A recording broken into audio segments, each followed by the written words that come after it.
Assalomu alaykum hurmatli do'stlar, kanalimiz hurmatli obunachilari. Bugun ko'chmas mulkimiz Xorazm Palasni shu yo'limizda yana Xorazm Palas ko'rsanadi. Chiqsangizda bog'cha bor, 20-bog'cha deydilar o'xshaydi bu yerda. Shu bog'chani ham keldi, ishi domimiz bor. 9-domda yurtdoshlar. 9-domda 4-qavatida Yevro remontdan chiqqan 2 xonali kvartirani tanishtirib o'tamiz. Bismillahirrohmanirrohim deb. Kvartiramiz ham keldik yurtdoshlar. Podezimizda 4 eshik ekan, 1 2 3 4. Shu eshikimiz.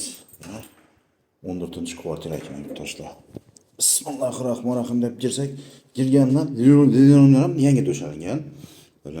Girganda lyustralarimiz, devorlarimiz, oboy hammalari yangi qo'yilgan, yangi remontdan chiqqan aziz do'stlar. Xorazm Palasamizga ko'rsatib o'tgandek Xorazm Palasamizga yaqin yerda joylashgan. Bu yerimiz saunziyamiz, hojatxonamiz. Hamma narsasi yangi qo'yilgan. Ariston, kafe, hamma narsasi yangi qo'yilgan bu yerda. Endi bir uborcha qilib bersak, uborchasi yo'qroq ekan.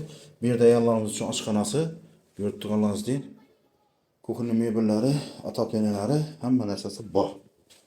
Aziz do'stlar, eng kerakli linoleum. Linoleumlar toza yangidan to'shalangan ekan. Hammani istashga qilib yangidan to'shalangan ekan. Bu yorimizda bir xonasi. Ochiq balkoni bor. Aziz yurtdoshlar, ataplenalari bor, hamma narsasi bor. Konditsioneri bor. Zimoleta konditsioner ham ataplenasini ham aytdik. Linoleumlarni ham ko'rib turganingizdek yangi to'shalgan.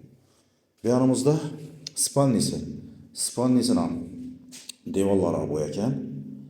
100% laminatlar to'shalib, remontdan yangidan chiqarib qo'ydilar. Lokatsiyamizda boshqa gap bo'lishi mumkin emas. Xorazm Palasni ro'parasimda 1-2-3-domda ko'rsatib o'tganlarimizdan shu yerda joylashgan yurtdoshlar. Yana bir ko'ringlar, mehmonxonasini, bu yonimizda span. Haqlovchilar bo'lsa, agar xonalar oddiy qilaman desa, shu yerdan bir pastini qo'yib berasizlar, devonni bektab berasizlar, xonalar alohida bo'lib ketadi.